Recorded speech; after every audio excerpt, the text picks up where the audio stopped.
ആകാശവാണി.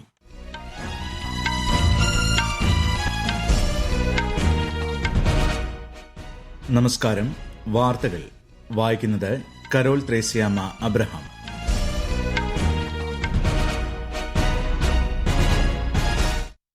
പ്രധാന വാർത്തകൾ. അന്താരാഷ്ട്ര യോഗ ദിനത്തിൽ ലോകമെമ്പാടും വിപുലമായ പരിപാടികൾ. ജീവിതത്തിന്റെ എല്ലാ മേഖലകളെയും യോഗ സമ്പന്നമാക്കുന്നതായി പ്രധാനമന്ത്രി നരേന്ദ്രമോദി. കേരളത്തിൽ അന്താരാഷ്ട്ര യോഗദിന പരിപാടി ആരോഗ്യമന്ത്രി കെ മുരളീധരൻ ഉദ്ഘാടനം ചെയ്തു. യോഗ ജീവിതശൈലിയാക്കണമെന്ന് ആരോഗ്യമന്ത്രി. നാവികസേന തദ്ദേശീയമായി നിർമ്മിച്ച 3 കപ്പലുകൾ പ്രധാനമന്ത്രി നരേന്ദ്രമോദി രാജ്യത്തിന് സമർപ്പിച്ചു. നീറ്റ് UG പുനഃപരീക്ഷ ഇന്ന്. പരീക്ഷാ കേന്ദ്രങ്ങളിലേക്ക് ഉച്ചയ്ക്ക് 1:30 വരെ പ്രവേശനം. CBSEയുടെ ശേഷിക്കുന്ന പരീക്ഷാഫലം ഉടൻ പ്രസിദ്ധീകരിക്കുമെന്ന് കേന്ദ്ര വിദ്യാഭ്യാസ മന്ത്രി. കേരളത്തിൽ വ്യാപക മഴ തുടരും. 8 ജില്ലകളിലും ലക്ഷദ്വീപിലും ഇന്ന് മഞ്ഞ ജാഗ്രത. കേരള, കർണാടക, ലക്ഷദ്വീപ് തീരങ്ങളിൽ നാളെ വരെ മത്സ്യബന്ധനത്തിന് വിലക്ക്. ഫിഫ ലോകകപ്പ് ഫുട്ബോളിൽ ഐവറി കോസ്റ്റിനെ 2-1 പരാജയപ്പെടുത്തി ജർമ്മനി. വാർത്തകൾ വിശദമായി. ലോകമെമ്പാടും ഇന്ന് 12ാമത് അന്താരാഷ്ട്ര യോഗ ദിനം ആഘോഷിക്കുന്നു. യോഗ ഒരു ജീവിതചര്യയാക്കി മാറ്റേണ്ടതിന്റെ പ്രാധാന്യം വ്യക്തമാക്കുന്ന ആരോഗ്യകരമായ വാർദ്ധക്യത്തിന് യോഗ എന്നതാണ് ഈ വർഷത്തെ പ്രമേയം.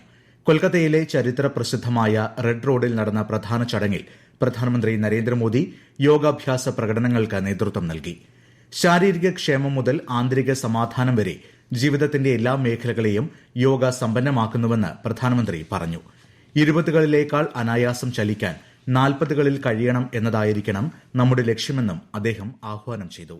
Friends, when we speak of yoga for healthy aging, it means that we can work to ensure that age does not reduce human potential. Yoga can help human life to aspire for constant growth. Our target must be to be more flexible at 40 than we were at 20. 35,000-ഓളം പേർ പ്രധാനമന്ത്രിയോടൊപ്പം പരിപാടിയിൽ പങ്കുചേർന്നു. അന്താരാഷ്ട്ര യോഗദിനത്തോടനുബന്ധിച്ച് മധ്യപ്രദേശിലെ ജബൽപൂരിൽ സംഘടിപ്പിച്ച സംസ്ഥാനതല പരിപാടിയിൽ രാഷ്ട്രപതി ദ്രൌപദി മുർമു മുഖ്യാതിഥിയായി. ന്യൂഡൽഹിയിലെ നെഹ്റു പാർക്കിൽ കേന്ദ്ര വിദേശകാര്യമന്ത്രി S. ജയശങ്കറുടെ നേതൃത്വത്തിലാണ് യോഗ പരിശീലനം നടന്നത്. ശാന്തിപഥിൽ നടന്ന പ്രകടനത്തിന് നേതൃത്വം നൽകിയത് കേന്ദ്ര ആരോഗ്യമന്ത്രി JP നഡ്ഡയാണ്. അഹമ്മദാബാദിലെ യോഗ പരിശീലന പരിപാടിക്ക് കേന്ദ്ര ആഭ്യന്തരമന്ത്രി അമിത്ഷാ നേതൃത്വം നൽകി. രാജ്യമെമ്പാടും അന്താരാഷ്ട്ര യോഗദിനത്തോടനുബന്ധിച്ച് വിവിധ പരിപാടികൾ നടന്നു. നിരവധി പേരാണ് പ്രായഭേദമന്യേ യോഗ പ്രകടനങ്ങളിൽ പങ്കെടുത്തത്. ഒരു റിപ്പോർട്ട്. സാമൂഹ്യനീതി വകുപ്പിന്റെ നേതൃത്വത്തിൽ ന്യൂഡൽഹിയിലെ ഭാരത മണ്ഡപത്തിൽ പ്രത്യേക യോഗ ദിനാഘോഷങ്ങൾ നടന്നു. 1500ഓളം മുതിർന്ന പൌരന്മാർ ആഘോഷങ്ങളിൽ പങ്കെടുത്തു. കേരളത്തിൽ അന്താരാഷ്ട്ര യോഗ ദിനത്തോടനുബന്ധിച്ച് സംഘടിപ്പിച്ച സംസ്ഥാനതല പരിപാടി ആരോഗ്യമന്ത്രി കെ മുരളീധരന്റെ നേതൃത്വത്തിൽ തിരുവനന്തപുരത്ത് നടന്നു. പലതരം രോഗങ്ങൾ വർദ്ധിക്കുന്ന കാലത്ത് യോഗയെ ജീവിതശൈലിയാക്കണമെന്ന് അദ്ദേഹം പറഞ്ഞു. കേരള ലോക്ഭവനിലും യോഗ ദിന പരിപാടി സംഘടിപ്പിച്ചു. യോഗയുടെ ആഗോള സ്വീകാര്യത വർദ്ധിക്കുന്നതിന് ഉദാഹരണമാണ് വിദേശ രാജ്യങ്ങളിൽ ഇന്ന് നടന്ന യോഗാ ദിനാചരണം. ഇന്ത്യൻ എംബസികളുടെ നേതൃത്വത്തിൽ സംഘടിപ്പിച്ച പരിപാടികളിൽ നിരവധി പേർ പങ്കെടുത്തു. കാനഡയിലെ ടൊറന്റോയിൽ സർക്കാർ നയതന്ത്ര പ്രതിനിധികൾ ഉൾപ്പെടെയുള്ളവർ ഒന്റാറിയോയിലെ നിയമസഭയ്ക്ക് മുന്നിൽ യോഗാഭ്യാസം നടത്തി. ബ്രസീലിൽ നടന്ന യോഗാ പരിശീലനത്തിൽ ഇന്ത്യൻ അംബാസിഡർ ദിനേശ് ഭാട്ടിയ പങ്കെടുത്തു. അമേരിക്കയിൽ 100 കണക്കിന് ആളുകളാണ് ലിങ്കൺ സ്മാരകത്തിന് മുന്നിൽ യോഗാഭ്യാസത്തിനായി ഒത്തുചേർന്നത്. സൌദി അറേബ്യയുടെ തലസ്ഥാനമായ റിയാദിൽ നടന്ന ചടങ്ങിൽ 500-ലധികം ആളുകൾ പങ്കെടുത്തു. News desk, Akashvani. ലക്ഷദ്വീപിലെ അഗത്തിദ്വീപിൽ സംഘടിപ്പിച്ച യോഗ ദിനാഘോഷങ്ങളിൽ കേന്ദ്ര സഹമന്ത്രി കീർത്തിവർദ്ധൻ സിംഗ് പങ്കെടുത്തു. സ്കൂൾ കുട്ടികൾ, പ്രദേശവാസികൾ, ഉദ്യോഗസ്ഥർ എന്നിവർക്കൊപ്പം അദ്ദേഹം പൊതുയോഗ അഭ്യാസങ്ങളിൽ പങ്കാളിയായി. ആരോഗ്യകരമായ വാർദ്ധക്യത്തിന് യോഗ എന്ന പ്രമേയം യോഗ പ്രായത്തിനും പശ്ചാത്തലങ്ങൾക്കും അതിരുകൾക്കും അതീതമാണെന്ന് അദ്ദേഹം സമൂഹമാധ്യമത്തിൽ കുറിച്ചു. INS Dunagiri, INS Sanshodhak, INS Agre എന്നീ 3 തദ്ദേശ നിർമ്മിത കപ്പലുകൾ പ്രധാനമന്ത്രി നരേന്ദ്രമോദി രാജ്യത്തിന് സമർപ്പിച്ചു. കൊൽക്കത്തയിൽ നടന്ന പരിപാടിയിലാണ് കമ്മീഷനിംഗ് നടന്നത്. 21ാം നൂറ്റാണ്ടിൽ രാജ്യം സ്വന്തം കഴിവിൽ വിശ്വാസമർപ്പിച്ച് വികസനത്തിന്റെ പാതയിൽ അതിവേഗം മുന്നേറുന്നതിന്റെ ഉദാഹരണമാണ് ഈ കപ്പലുകളെന്ന് പ്രധാനമന്ത്രി പറഞ്ഞു. നേവി വാർഷിപ്പ് ഡിസൈൻ ബ്യൂറോ രൂപകൽപ്പന ചെയ്ത കപ്പലുകളുടെ 75% തദ്ദേശീയമായാണ് നിർമ്മിച്ചത്. പ്രധാനമന്ത്രി നരേന്ദ്രമോദി ആകാശവാണിയിലൂടെ ജനങ്ങളുമായി ആശയങ്ങൾ പങ്കുവയ്ക്കുന്ന പ്രതിമാസ റേഡിയോ പ്രഭാഷണ പരിപാടി മൻ കി ബാത്ത് ഈ മാസം 28 രാവിലെ 11 മണിക്ക്. പരിപാടിയുടെ 135ാം പതിപ്പാണ് ഇത്. മൻ കി ബാത്തിലേക്കുള്ള ആശയങ്ങളും അഭിപ്രായങ്ങളും ഈ മാസം 26 വരെ MyGov, നമോ ആപ്പ് അല്ലെങ്കിൽ 1800117800 എന്ന ടോൾ ഫ്രീ നമ്പറിലൂടെയോ അറിയിക്കാവുന്നതാണ്. പാകിസ്ഥാൻ പ്രസിഡന്റ് ആസിഫ് അലി സർദാരിയുടെ പരാമർശം തള്ളി ഇന്ത്യ. ഇന്ത്യയുടെ ആഭ്യന്തര കാര്യങ്ങളിൽ അഭിപ്രായം പറയാൻ പാകിസ്ഥാന് യാതൊരു അവകാശവുമില്ലെന്ന് വിദേശകാര്യ മന്ത്രാലയ വക്താവ് രൺധീർ ജയ്സ്വാൾ വ്യക്തമാക്കി. മനുഷ്യാവകാശങ്ങളെക്കുറിച്ചുള്ള പാകിസ്ഥാന്റെ മോശം റെക്കോർഡ് കണക്കിലെടുക്കുമ്പോൾ പാക് പരാമർശങ്ങൾ ആഗോളതലത്തിൽ വിമർശന വിധേയമാണെന്നും അദ്ദേഹം അഭിപ്രായപ്പെട്ടു. 6,550 രൂപയുടെ പ്രോസസിംഗ് ഫീസ് അടച്ചാൽ പ്രധാനമന്ത്രി മുദ്ര യോജന പ്രകാരം 10 ലക്ഷം രൂപ വായ്പ അനുവദിക്കുമെന്ന് സമൂഹമാധ്യമത്തിൽ പ്രചരിക്കുന്ന വാർത്ത വ്യാജമാണെന്ന് പ്രസ് ഇൻഫർമേഷൻ ബ്യൂറോയുടെ വസ്തുതാ പരിശോധനാ വിഭാഗം അറിയിച്ചു. മുദ്ര ഒരു റീഫിനാൻസിംഗ് ഏജൻസിയാണെന്നും വ്യക്തികൾക്കോ സൂക്ഷ്മ സംരംഭകർക്കോ നേരിട്ട് വായ്പ നൽകുന്നില്ലെന്നും സർക്കാർ വ്യക്തമാക്കി. ഈ വാർത്തകൾ ആകാശവാണിയിൽ നിന്ന്. ആകാശവാണി വാർത്തകളും വാർത്താ അധിഷ്ഠിത പരിപാടികളും all India radio news Thiruvananthapuram YouTube ചാനലിലും @all India radio news Thiruvananthapuram Facebook പേജിലും AIR ന്യൂസ് _ ഇൻസ്റ്റഗ്രാം അക്കൌണ്ടിലും @AIR ന്യൂസ് _ X ഹാൻഡിലും ലഭ്യമാണ്. നീറ്റ് UG പുനഃപരീക്ഷ ഇന്ന് നടക്കും. ഇന്ത്യയിലെ 551 നഗരങ്ങളിലും വിദേശത്തെ 14 നഗരങ്ങളിലുമായി 22 ലക്ഷത്തിലധികം വിദ്യാർത്ഥികളാണ് പരീക്ഷ എഴുതുന്നത്. ഉച്ചയ്ക്ക് 2 മണി മുതൽ വൈകിട്ട് 5:15 വരെയാണ് പരീക്ഷ.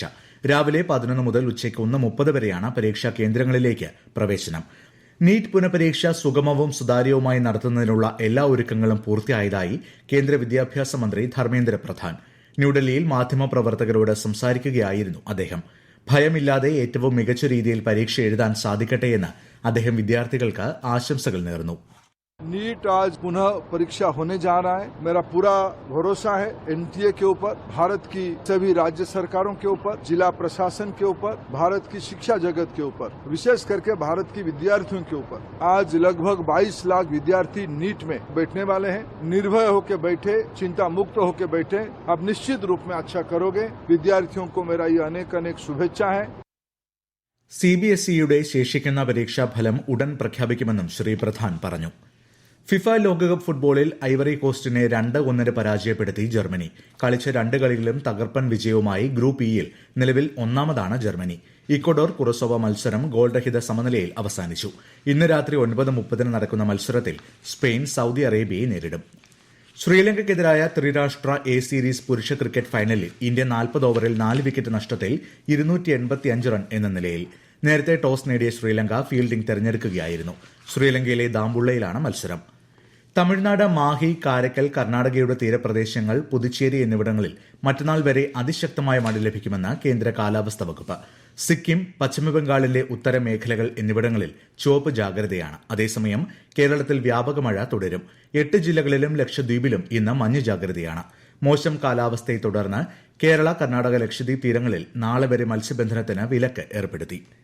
കേന്ദ്ര സർക്കാരിന്റെ കഴിഞ്ഞ 12 വർഷത്തെ വികസന നേട്ടങ്ങൾ ജനങ്ങളിൽ എത്തിക്കുന്നതിന് BJP സംഘടിപ്പിക്കുന്ന നവഭാരത് സദസ് വികസിത് ഭാരത് കൺവെൻഷൻ കോട്ടയത്ത് കേന്ദ്ര സഹമന്ത്രി സുരേഷ് ഗോപി ഉദ്ഘാടനം ചെയ്തു. സർക്കാരിന്റെ വികസന നേട്ടങ്ങളും വിവിധ പദ്ധതികളെക്കുറിച്ചും അദ്ദേഹം പരിപാടിയിൽ സംസാരിച്ചു. സംസ്ഥാനത്ത് പകർച്ചവ്യാധി പടരുന്നത് തടയാൻ സമഗ്ര പദ്ധതിയുമായി ആരോഗ്യവകുപ്പ്. വെള്ളിയാഴ്ച സ്കൂളുകളിലും ശനിയാഴ്ച ഓഫീസുകളിലും ഞായറാഴ്ച വീടുകളിലും ഡ്രൈ ഡേ ആയി ആചരിക്കണമെന്ന് ആഹ്വാനം ചെയ്ത് ആരോഗ്യമന്ത്രി K മുരളീധരൻ. വീടുകളിലെ ശുചീകരണ പ്രവർത്തനങ്ങൾക്ക് അദ്ദേഹം തുടക്കം കുറിച്ചു. കേരളത്തിൽ സെൻസസ് 2027ന്റെ ഭാഗമായി സെൽഫ് എന്യൂമറേഷൻ നടപടികൾ പുരോഗമിക്കുന്നു.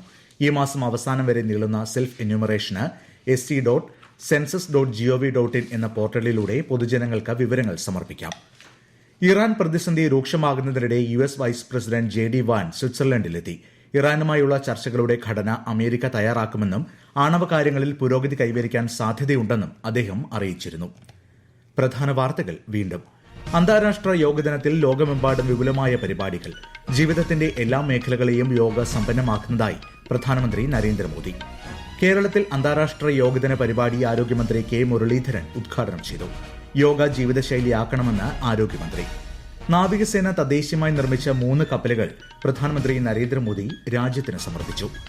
നീറ്റ് UG പുനഃപരീക്ഷ ഇന്ന്. പരീക്ഷാ കേന്ദ്രങ്ങളിലേക്ക് ഉച്ചയ്ക്ക് 1:30 വരെ പ്രവേശനം. CBSEയുടെ ശേഷിക്കുന്ന പരീക്ഷാഫലം ഉടൻ പ്രസിദ്ധീകരിക്കുമെന്ന് കേന്ദ്ര വിദ്യാഭ്യാസ മന്ത്രി. കേരളത്തിൽ വ്യാപക മഴ തുടരും. 8 ജില്ലകളിലും ലക്ഷദ്വീപിലും ഇന്ന് മഞ്ഞ ജാഗ്രത.